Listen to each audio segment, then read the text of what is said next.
A coalition against fear, a strongman on the doorstep. Corruption tempts all politicians, finding some without any help. Democracy carries the hope that greater scrutiny and exposure will rid us of the bad apples, that our abiding ethical, moral, and humane interests will be vindicated.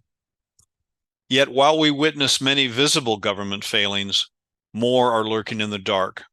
Greed, slander, deceit, marital abuse, sexual misdeeds, and financial crimes.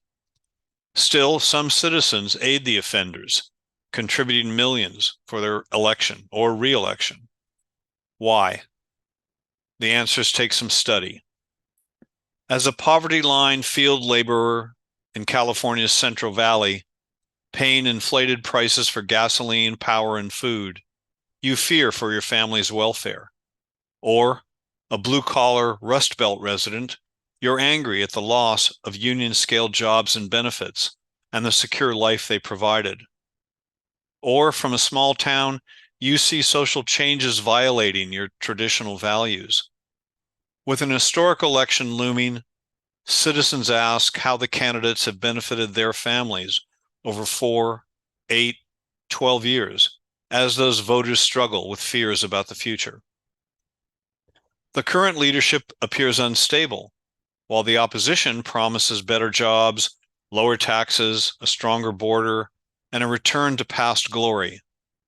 But their maverick leader focuses on and magnifies voters' fears, a tactic of history's strong men.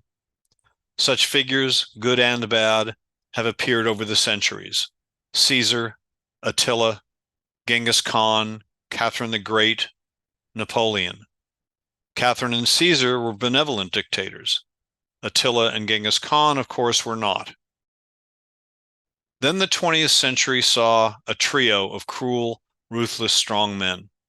Hitler used Germany's fears over foreign threats and rampant inflation to seize power, triggering a war that killed 20 million.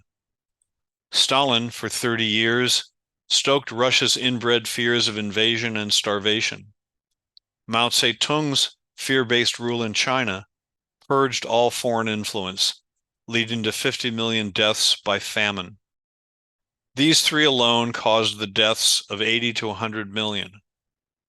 Today we have strongmen by the dozen, from the Balkans to Eastern Europe, Africa to Central Asia, Israel and the Middle East to India. The most dictatorial are Xi in China and Putin in Russia. As ever, they exploit the people's fears, political, economic, and cultural, or create new ones, threatening disaster if they don't gain or regain the levers of power.